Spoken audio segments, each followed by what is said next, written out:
It's such a beautiful venue. It's one of the most beautiful venues I've ever had the pleasure of performing at, and just to come back again is with such a beautiful show, something completely different. It's just incredible. Like, it's just down the road from home, and it's every time I come back, and you sort of, even just walking up to the Millennium Centre, and you see it just in front of you, it's beautiful. And not even just for me, but for people who've toured there before, they're always like, oh, can't wait to go back to Millennium Centre. So it's a big one. It's a really big one. It's not even just the theatre itself. Like, you go backstage and you go through stage door, and all the staff there are always lovely, and it's such a lovely building, and it has such a warmth. Like, sometimes when you go to big theatres and you go to big venues and stuff like that, you sort of get lost in this sort of, nobody talks to each other and stuff. But then you got the typical Welsh people who are obviously like, I love your eye, you're coming in through stage door, and all the cafe staff as well. You go in and you see them, and it's such a warm atmosphere. And when you then get into the auditorium, or you stand on the stage and you look out to the auditorium, it's massive, and it takes you back, because it's such a beautiful venue. And if you've never performed there before, it's such quite an experience. I've had quite a few messages saying, "Are you performing? Are you coming on? Are you doing this? Are you doing that?" Yes, I'll be there. And like, my mother will bring a busload, I'm sure. She bought her tickets before I'd even started rehearsals. So I'd say it's quite a lot of pressure, but we're into the swing of things now, and it'll give that extra edge for myself and the two other Welshies in the cast as well. I'd watched loads and loads, like countless amounts of shows in that theatre, but never got the opportunity to perform in it. Not in a professional capacity anyway. But then, coming back there for the first time, that was very much like, and I was a youngster back then, and that one was pressure. That was pressure, but it was such a good show, and it was such a good experience, and all the backstage is great, and it just sort of makes you feel at home. It was just a wonderful, wonderful venue to sort of make my professional tour debut. I went to go sign in college. I think it's Gower College, Swansea now. I went to go sign in college. I was sort of a blank canvas. I'd never had any formal training before that. Like, people are put into dance classes when they're little ones, but I never had that. I was rugby, football, did a bit of amateur dramatics in Briton Ferry. And then coming into this sort of brand new world in Gorsinon, which then I was going to quit, but then didn't. Had a lovely conversation with two of my favourite people, Viv Buckley and Julie Hobday, who sort of sat me down. They were my teachers at Gorsinon. They sat me down and was like, "Look, you could try and see how this goes." So I sort of came back the next day, sort of threw myself into it, and managed to get in with County Youth Dance Wales, and then through that and through my training there, got into National Youth Dance Wales, which was just an incredible experience. And then off the back of that, then started with National Dance Company Wales Associates, or I think it was Diversions Associates back then, which was just an amazing experience, because not only did you get to experience this dance training, this contemporary dance training, but also you're in the building, you're in the studios at the back of the Millennium Centre, which was lovely. So that was all my training before then going away to professionally train at Lanes, and I got to experience all of that in the Millennium Centre. This is something completely different to anything I've ever done before. Like, my CV is basically like movie musicals or jukebox musicals. Flashdance, Mamma Mia, Back to the Future, they're all sort of established musicals in their own right. But that's very much learn the choreo, sing the right words, do the right lines. But this is, you don't have a moment to think, really.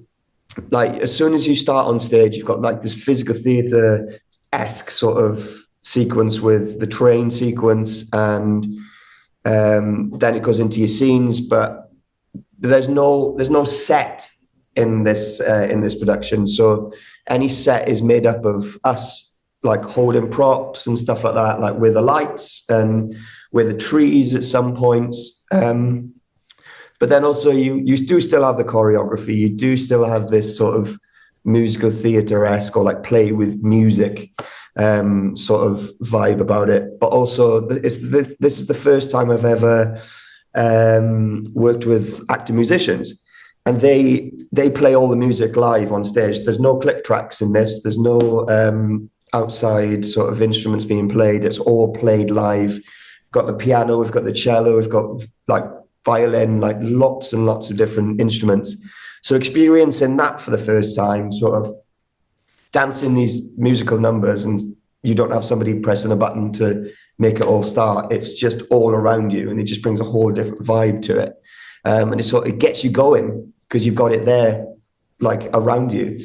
But then also you do have this, like the puppetry side of it as well, which is brand new to me. But it's not just about this lion appearing from nowhere. We've got like a train, which is also a puppet. We've got Schrodinger, who is a cat. Like we've got loads of different little bits, and learning that in, I think, 5 weeks altogether, with all of that aspect all pushed into one.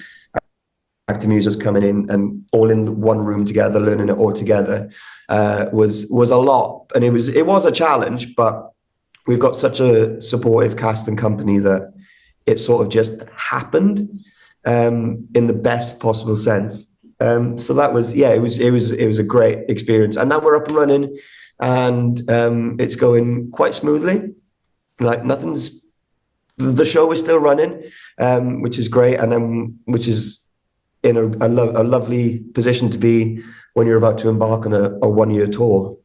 Our audiences range all the way from children all the way up to the elderly, because it's one of those sort of stories that I think it's like 70 odd years old, that it's still taught in schools now, because technically it is a children's story, but it's so relatable because people read it growing up as well. Like I am 33 and I read it growing up. So it's sort of, it's timeless. It just keeps going and going and going. And what the creatives have done with it is they've made this massive magical spectacle almost. And the way it's been pieced together is just so, it just works. It just completely works. It's very much up to your own imagination, and you're sat there as an audience member, but you're essentially doing what the Pevensey children are doing, and sort of seeing this world for the first time, and you're deciding that's a tree, that's a this, that's a that, and you just sort of have to imagine it, because it's not, obviously we've got a lion in the show, but it's not an actual lion. You've got to sort of imagine that it is, and it just works. Like nobody has come to the show to see it and gone, didn't enjoy that, didn't like that. Everyone who's been to see the show so far, and that I've spoken to, has just thoroughly enjoyed it, and it's something completely different as well. So, like, I think we're coming off the back of Hamilton, I think, when we get to the Millennium Centre. I could be wrong, but you've got that sort of musical where it's very much in front of you, and then you've got this, which is just imagination thrown out there. But it's been done in such a beautiful way that you don't need the set. You don't need lots of flies coming in and big costume changes and stuff. There are costume changes, obviously, because we play about 4 or 5. Some of us play about 4 or 5 different animals and different characters throughout. But it's very much up to the audience's imagination, and it just sort of happens. It works. I think once we leave Leeds, we finish in the second week, I think, of January 2026, in Manchester in the Lowry. So it is going to be a long old tour, and it's weekly touring as well, which can be tough. But with this company and this cast, I think we'll be all right. We've got some lovely people in this cast. The Millennium Centre is a massive auditorium compared to some of the venues we go to, and due to popular demand, we've had to add another performance, which is great for us because obviously we're selling it, and it's having audience members obviously there and selling out big theatres is amazing. And you come out, and the way that it works, you can pretty much see everyone, and having that support, not just from family and friends and stuff, but other people as well who want to come and see the show to support you. I think is a lovely experience, and we get to do that for an extra show, which is fantastic. There's always a moment, and this might sound a bit weird, but there's always a moment where every time I'm performing there, the one time I performed there, but as soon as you come around that corner, if you're coming in from the Swansea way, every time you come around that corner and you just see the Millennium Centre in front of you for the first time, that's always an experience for me, and it sort of takes me back a little bit. And it gives me such a heartwarming experience. And also, I might be biased, but the Welsh crowds are better than anyone, so that'll be nice. All the applause from all the Welshies out there will be fantastic for me.